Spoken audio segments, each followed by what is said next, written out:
Hey, we're doing this live, baby, live. Everybody in my 6th period, 6th grade class, say hi. But they can't pop into the frame because I don't have a release from their parents. So you're just going to have to sense their presence, all right? Not today, but thank you for asking. All right, quiet with your mouths. Stop with the talking. Where were we? Inigo paced the cliff edge, fingers snapping. 50 feet below him, the man in black still climbed. Inigo's impatience was beginning to bubble beyond control. He stared down at the slow progress. Find a crevice, jam in the hand. Find another crevice, jam in the other hand. 48 feet to go. Inigo slapped his sword handle, and his fingers snapping began to go faster. He examined the hooded climber, half hoping he would be 6-fingered. But no, this one had the proper accompaniment of digits. 47 feet to go now. Now 46. Hello there, Inigo hollered when he could wait no more. The man in black glanced up and grunted. I've been watching you. The man in black nodded. Slow going, Inigo said.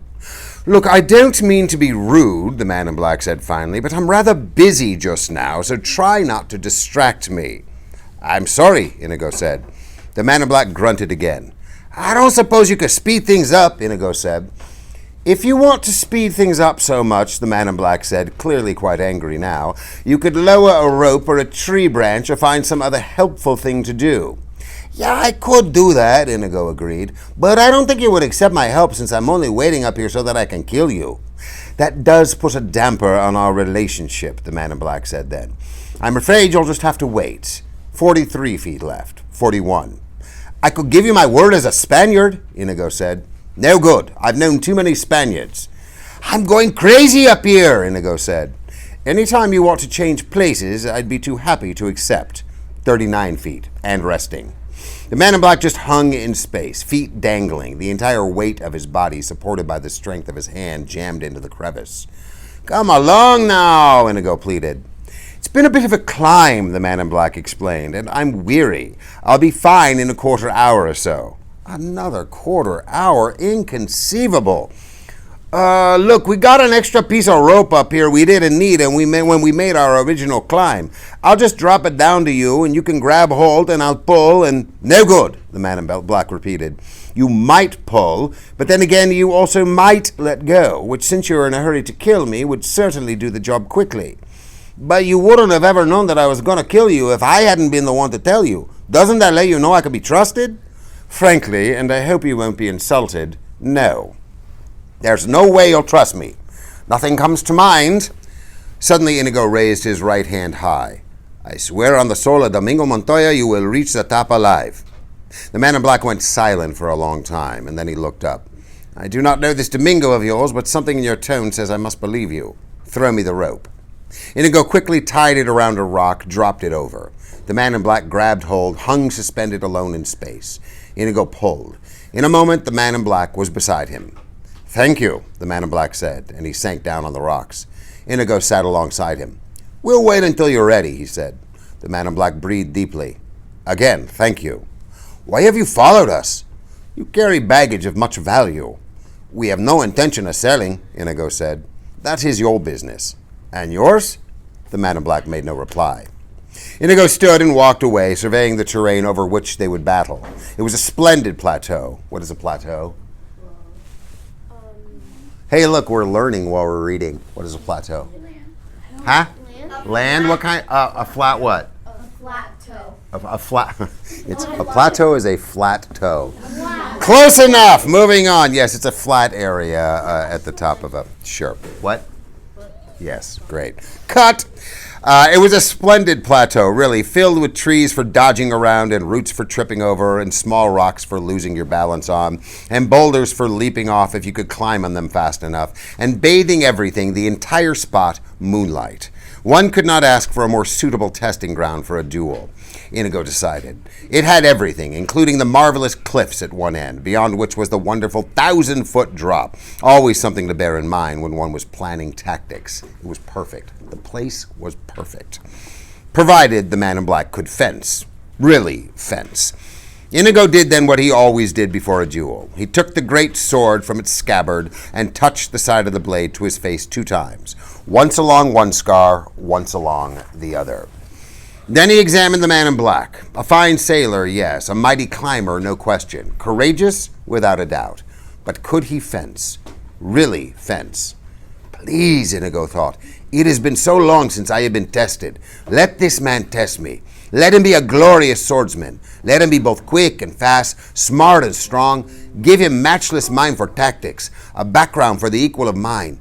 Please, please, it's been so long. Let him be a master.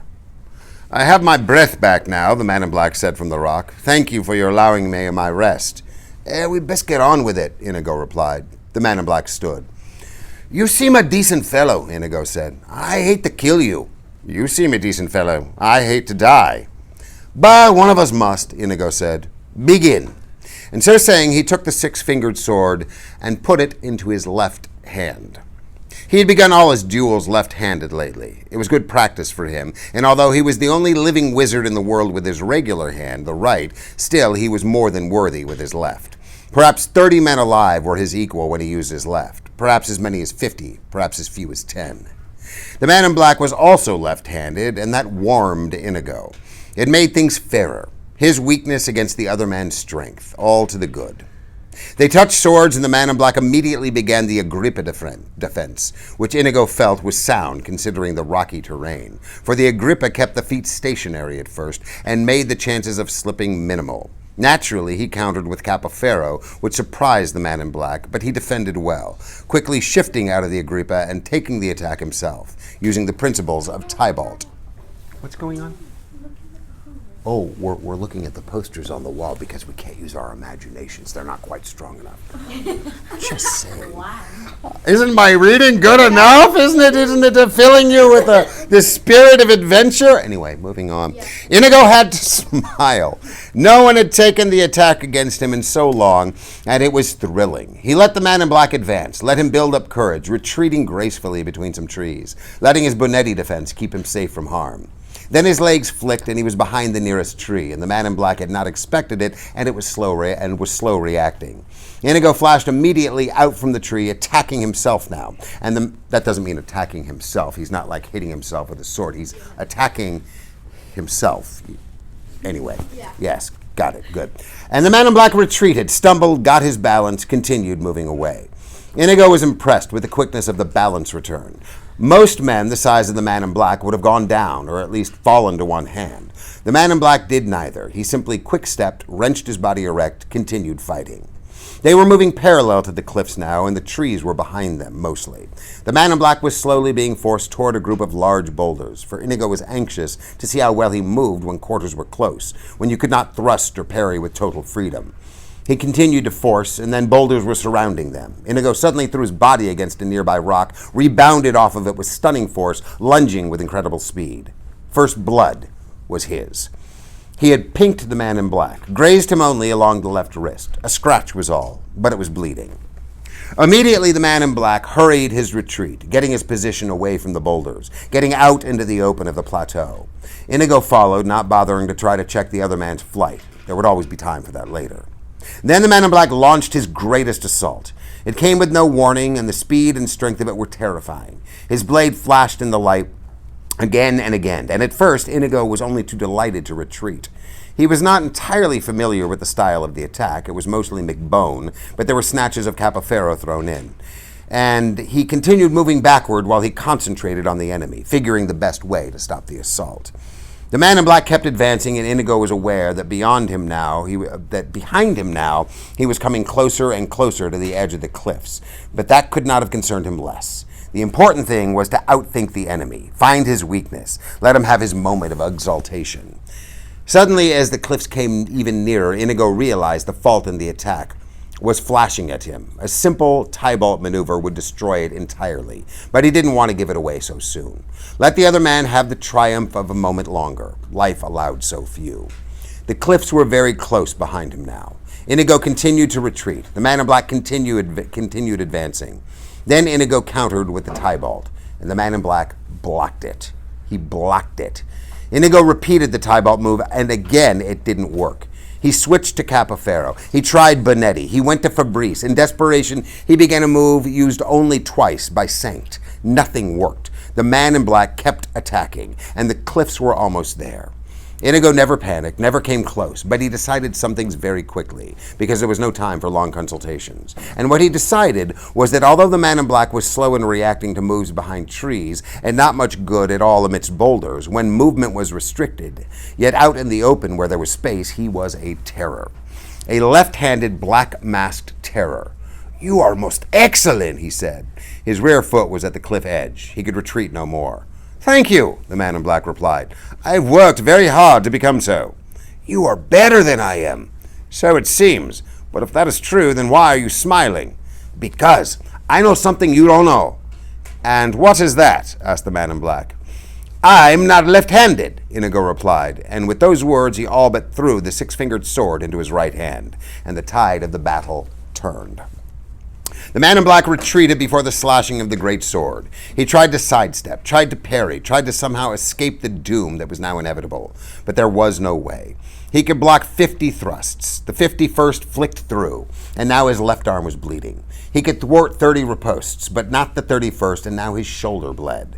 The wounds were not yet grave, but they kept on coming as they dodged across the stones. And then the man in black found himself amidst the trees, and that was bad for him, so he all but fled before Inigo's onslaught. And then he was in the open again, but Inigo kept coming. Nothing could stop him. And then the man in black was back among the boulders, and that was even worse for him than the trees. And so he shouted out in frustration and practically ran to where there was open space again. But there was no dealing with the wizard, and slowly, again, the deadly cliffs became a factor in the fight. Only now it was the man in black who was being forced to doom. He was brave, and he was strong, and the cuts did not make him beg for mercy, and he showed no fear behind his black mask. "You are amazing," he cried as Inigo increased the already blinding speed of the blade. "Thank you. It has not come without effort." The death moment was at hand now. Again and again, Inigo thrust forward, and again the man in black managed to ward off the attacks. But each time it was harder, and the strength in Inigo's wrists was endless, and he only thrust the more fiercely, and soon the man in black grew weak. "You cannot tell it," he said then, "because I wear a cape and mask, but I am smiling now." "Why?" "Because I'm not left-handed either," said the man in black. And he too switched hands, and now the battle was finally joined. And Inigo began to retreat. "Who are you?" he screamed. "No one of import, another lover of the blade." "I must know." "Get used to disappointment." They flashed along the open plateau now, and the blades were both invisible. But oh, the earth trembled, and oh, the skies shook, and Inigo was losing. He tried to make for the trees, but the man in black would have none of it. He tried retreating to the boulders, but that was denied him too. And in the open, unthinkable as it was, the man in black was superior. Not much, but in a multitude of tiny ways, he was slightly a higher quality, a hair quicker, a fraction stronger, a speck faster. Not really much at all, but it was enough. They met in the center plateau. That's a flat toe, just for those of you keeping score at home. They met in the center plateau for the final assault. Neither man conceded anything. The sound of metal clashing metal rose. A final burst of energy flew through Inigo's veins, and he made every attempt, tried every trick, used every hour of every day of his years of experience. But he was blocked by the man in black. He was shackled by the man in black. He was baffled, thwarted, vocab word, thwarted, muzzled, beaten by the man in black. A final flick, and the great six-fingered sword went flying from his hand. Inigo stood there, helpless. Then he dropped to his knees, bowed his head, closed his eyes. "Do it quickly," he said. "May my hands fall from my wrists before I kill an artist like yourself," said the man in black. "I would as soon destroy a Da Vinci. However," what's a Da Vinci? Yes. A painter. What did Da Vinci paint? The Mosalina, yes. Wait, Da Vinci painted the Mosalina. Mosalina. The Mosalina by Da Vinci. What is it again? The Monda. Yes. The Mona Lisa. Can he go to the bathroom? How many people think Cyrus can go to the bathroom? No, you got to wait for the last like literally 30 seconds, and then you can go. Yes, Da Vinci painted the Mosalina. All right, you got to wait 30 seconds. All right. All right, anyway, where were we? "I would as soon destroy a Da Vinci. However," and here he clubbed Inigo's head with the butt of his sword, "since I can't have you following me either, please understand I hold you in the highest respect." He struck one more time, and the Spaniard fell unconscious. The man in black quickly tied Inigo's hands around a tree and left him there for the moment, sleeping and helpless. Then he sheathed the sword, picked up the Sicilian's trail, and raced into the night. Bum, bum, bum! All right. And that was live, baby, live.